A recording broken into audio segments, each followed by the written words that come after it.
Hello, I'm the Doctor. Welcome to DoctorGeek.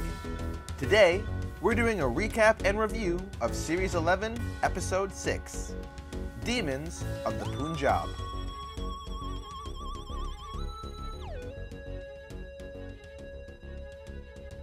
After the Doctor and friends presumably found the TARDIS at the end of last week's episode, since we never actually saw that happen, they apparently visited Sheffield once again so that Yaz could celebrate her grandmother's birthday with her family. During the celebration, Yaz's grandmother, Umbreen, gives gifts to her daughter and granddaughters, and since Yaz is her favorite, she gives her something very special. A broken watch that she says must never be fixed, but she refuses to tell them why or even who the watch belonged to. Back in the TARDIS, Yaz begs the Doctor to take her back in time to visit her grandmother so that she can learn the story behind the watch. And after a little convincing from Ryan and Graham, the Doctor agrees to visit for a short time, provided that they don't get involved. And she uses the TARDIS's telepathic circuits to pinpoint when and where the watch is from, which takes them to Pakistan in 1947. As they explore, the Doctor is briefly incapacitated by a telepathic message that she intercepts, which causes her a lot of pain. But as it subsides, the group meets a man named Prem making his way down the road, and after they mention that they are looking for Umbreen, he agrees to take them to her in his cart. However, as they leave, a dark figure watches them from above. As they arrive at Umbreen's home, Yaz greets her warmly, which sort of freaks Umbreen out, and they all learn that Umbreen and Prem are getting married the next day, which is what they presume has brought the TARDIS team to visit. Yaz is very confused, as she knows that Prem is not her grandfather, and she has no knowledge of her grandmother marrying another man, let alone a Hindu man, as her family is Muslim. But before she can say anything, the Doctor stops her from potentially interfering with history, and they soon see that Prem is wearing the watch that Yaz's grandmother gave her. As they meet Manish, Prem's younger brother, Umbreen's mother comes to tell them that something is being announced on the radio. But Manish says he's already heard the news in advance, and he instead asks Yaz for her help with something, while the others go inside to hear the news, which turns out to be the announcement of the new border of Pakistan, as they realize that they have arrived during the historic and violent partition of India. Meanwhile, Yaz is helping Manish to mark the new border between Pakistan and India, and as the Doctor and friends find Yaz to warn her of the rioting and death that is coming, Manish and Prem get into an argument as it becomes clear that Manish does not support his brother's wedding to a Muslim woman, as he believes that all Muslims should go to Pakistan and leave India for the Hindus. Suddenly, the Doctor is once again overcome with pain as she overhears another message and looks up to see two dark figures that the people call demons. The Doctor scans the creatures with her sonic, and as they disappear, she uses it to follow them, as she can see that they have not gone far. As they approach the creatures, they find them standing over the dead body of a local holy man, and the man that was planning on performing Prem and Umbreen's wedding. The creatures prevent them from getting any nearer, but as Prem arrives, he shoots at them with his rifle, and they quickly disappear. As Prem mourns his friend, the Doctor asks him why he didn't seem fazed about the creatures, and he tells her that he has seen them before, but not knowing if he can trust the Doctor and her friends, he refuses to say any more. As the Doctor detects some strange signals, she realizes the creatures could still be close by, and she decides to go looking for them with Ryan and Prem, but not before she warns Yaz to be careful not to change history with her grandmother, as Yaz and Graham head back to town to get help with the holy man's body. The signal leads the Doctor and friends to a buried metal spaceship, and as they inspect it, they are quickly transported inside through its transmat doorway. As they inspect the ship, the Doctor accesses its computer, and they learn that it belongs to the Thajarians, an ancient species of assassins. They find the holy man's face in their computer, and assume that he was the Thajarians' target.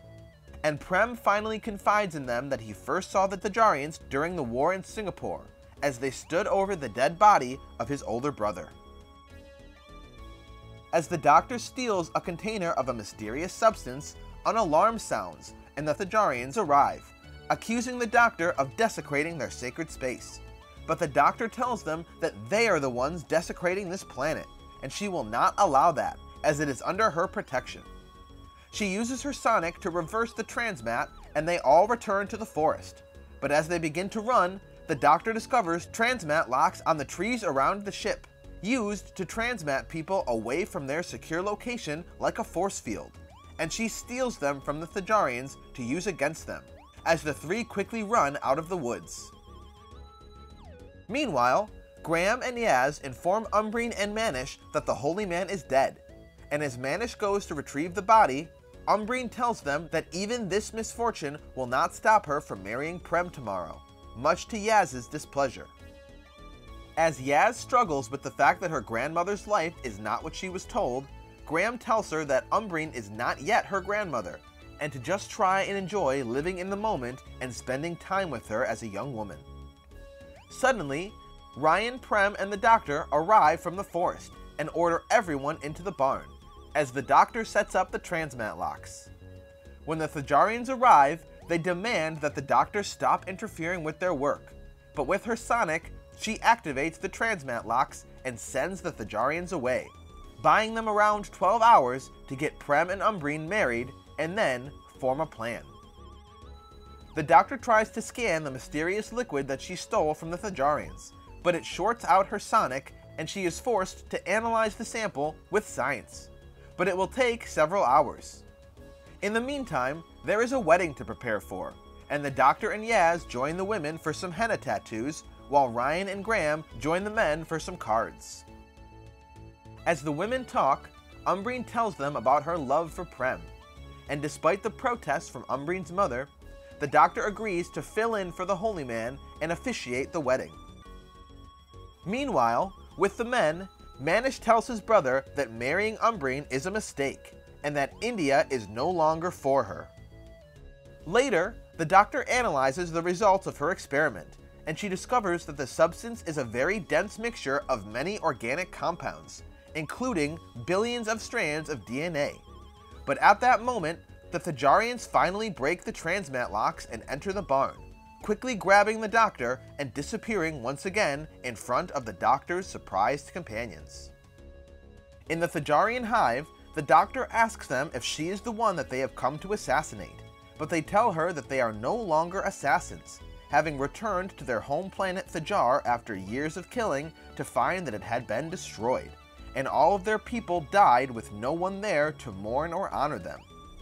The substance that the Doctor scanned is all that's left of Thajar and its people, and so the assassins of Thajar have now become witnesses, traveling the universe to remember the unmourned and accompany those who die alone.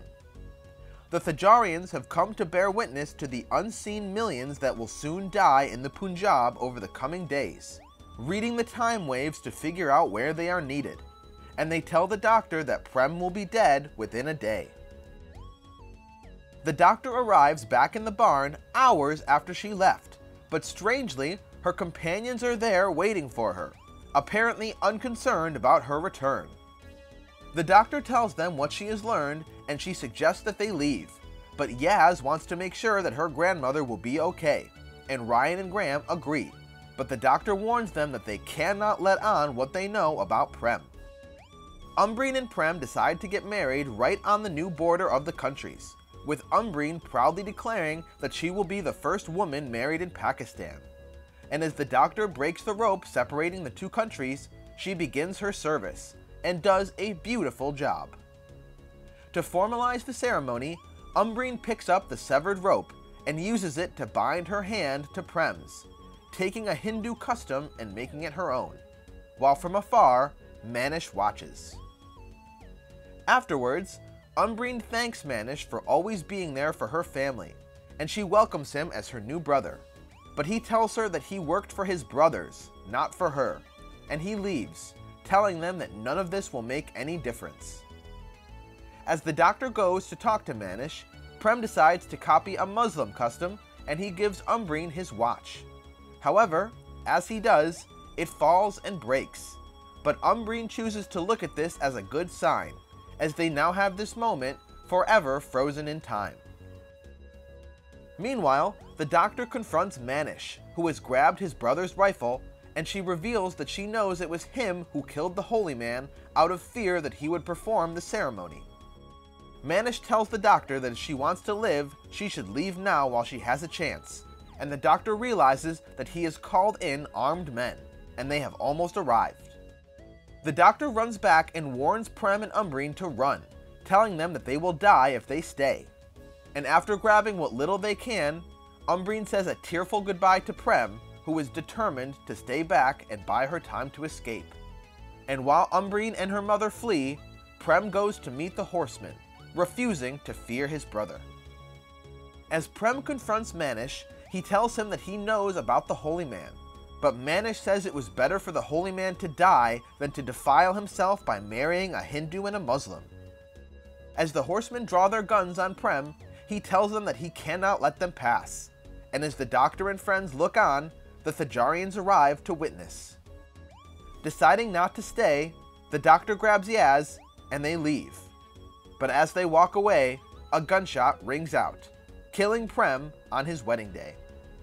As the Thajarians add Prem's likeness to their hive to mourn him forever, the doctor assures Yaz back in the TARDIS that her grandmother got away safely. And the episode ends with Yaz returning to visit her grandmother in present day, telling her that she doesn't need to know the story behind the watch, and that she loves her.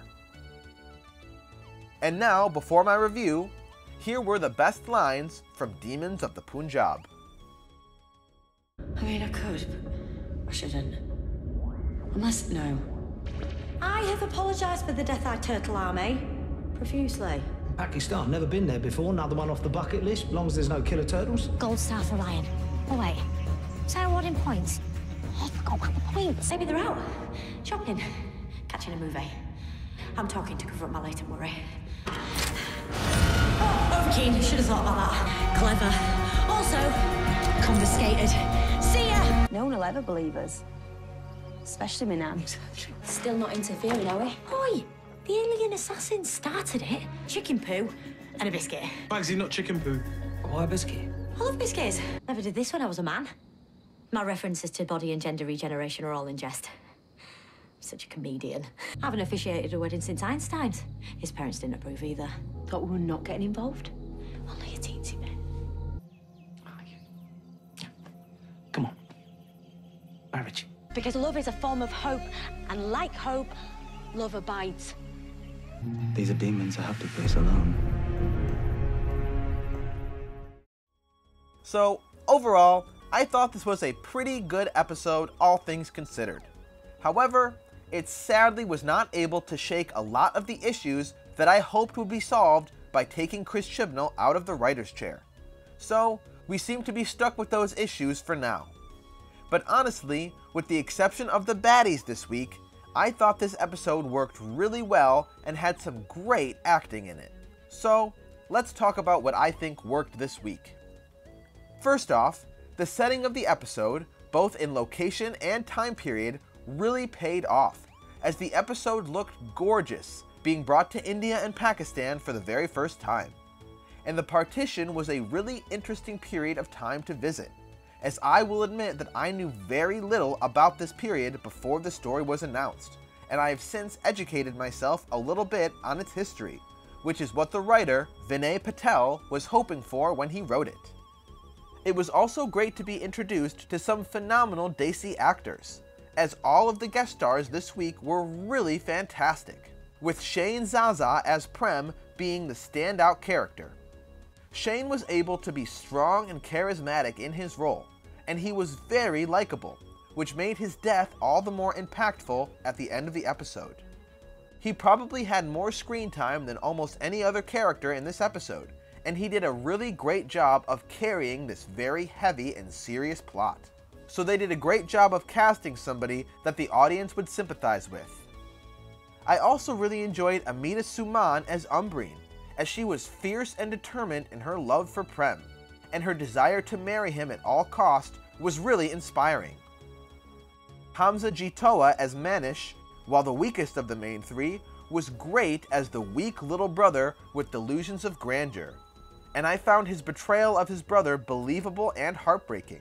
although I was a little confused at his happy-go-lucky attitude for the first 60 seconds that he's on screen that completely goes out the window for the rest of the episode.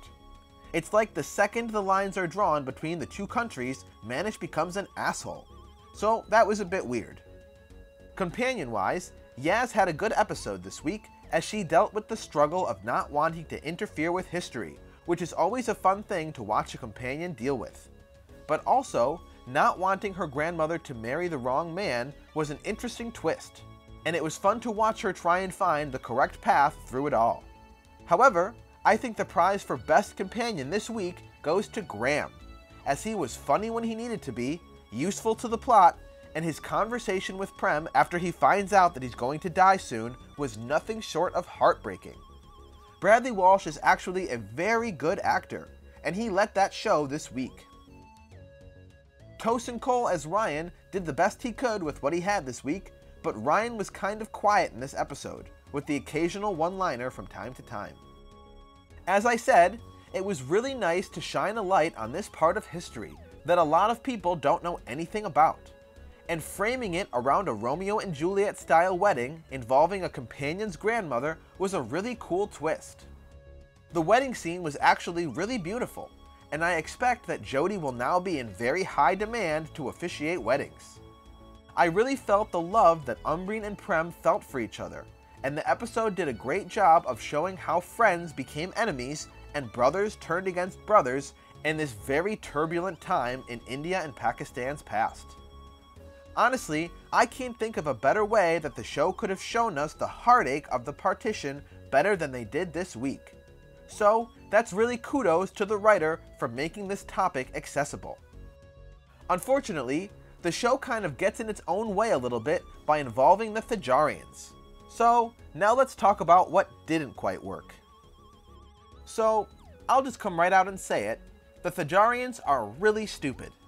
Like, honestly, I had to go back and listen to their explanation of who they were 2 times just because I thought there was no way I was understanding it correctly. So, this badass race of assassins returned to their planet and everyone was dead. So, they've now decided to roam the universe through space and time to watch people die alone? Like, why is that necessary? Who cares? What service is that providing other than just sounding really stupid and wasting everyone's time? Also, assuming that that is their mission, why do they have to be so creepy about it? Like, they literally just stand over the dead bodies of people until someone sees them and then they run away, which makes them look super suspicious. And again, all of this is for what exactly? Does something happen to you if you die and there's no one there to mourn you? Because if there is, they sure didn't explain that. And if there isn't, then again, who cares? Maybe devote your lives to, I don't know, making sure no more planets get destroyed? Or no more civilizations get wiped out? It just seems like there are better uses of their time than this really stupid plan. Also, why even show yourselves to people? This clearly happens all the time, lots of people die alone, but it's only noticeable during this one specific time in history? And Prem saw them twice. How does that make sense? You'd think that people would be seeing the Thajarians on all planets all the time. I know I'm harping on this a little bit, but it really hurts this episode to have such dumb monsters, which honestly you could say for many of the episodes this season. When the Holy Man dies, they never hear the gunshot, so it must have happened a good amount of time before they found the body that he was killed. But then they see the Thajarians just hanging out outside the woods moments before they found the body. Why were they doing that? And if the Holy Man had just died, then he would have been found immediately afterwards, so he wouldn't have died alone. I don't know, this just made no sense to me, and really hurt this episode, that without these dumb creatures would have been a lot more powerful, and honestly, would have been pretty much the same exact episode, since these characters just watch things happen. They have no bearing on the plot whatsoever except to be a red herring, and that's just really dumb. But anyway, moving on. I thought it was a little strange that after the last episode ended with them not even finding the TARDIS again, that this episode opens with Yaz back on Earth, which means, 1, that the TARDIS wasn't lost despite being left on a junk planet for days, 2, that the Doctor and friends were able to find the TARDIS without incident once they arrived back on the junk planet, and 3, the Doctor brought Yaz back to Earth to celebrate her grandmother's birthday, even though only 2 episodes ago she made a big deal about how they wouldn't be coming back to Earth, the same people that they were when they left. It just seems silly to me to go back to Earth so soon when they made it seem like they would all, especially Yaz, be gone for a considerable amount of time. Speaking of the Doctor, for someone who didn't want to interfere with history, especially the history of one of her own companions, I was a little confused as to why she seemed so intent on keeping Prem alive, knowing that he had to die for Yaz to be born in the future. Especially at the end when she confronts Manish, it seems pretty clear that he is going to kill his brother, yet she does everything she can to stop that from happening. And while it ultimately works out, I found that to be a little uncharacteristic of the Doctor. Finally, one last thing that kind of bugged me was that when the Doctor gets taken by the Thajarians, she is gone for hours, yet when she comes back, all of her companions are just hanging out in the barn waiting for her, even though they have no reason to expect that she would be back and they knew exactly where she was likely taken. If this had been Classic Who, or even Russell T Davies Who, the companions would have gone looking for the Doctor immediately, and likely would have gotten into more trouble themselves. But for some reason, all 3 of the companions were happy to just wait for the Doctor to return, and I thought that was really uncompanion-like behavior from them. In the end, I really wanted to like this episode a lot, and for the most part, the story was really powerful and unique. But despite Chibnall not writing this one, it still struggled with the same issues of poorly written enemies and silly explanations that take away from the overall enjoyment of the show. So, for a memorable episode with fantastic acting that still manages to fall into the same old Series 11 traps, I give Demons of the Punjab 7 demons out of 10. So, that was my recap and review for Series 11, Episode 6. Don't forget to like and subscribe for new videos every week, and ring the bell so you don't miss anything. Let me know in the comments what your favorite part of the episode was, and leave me some ideas for videos that you'd like to see me make in the future. As always, thank you for being my companions on this journey today. I'm the Doctor. Bye for now.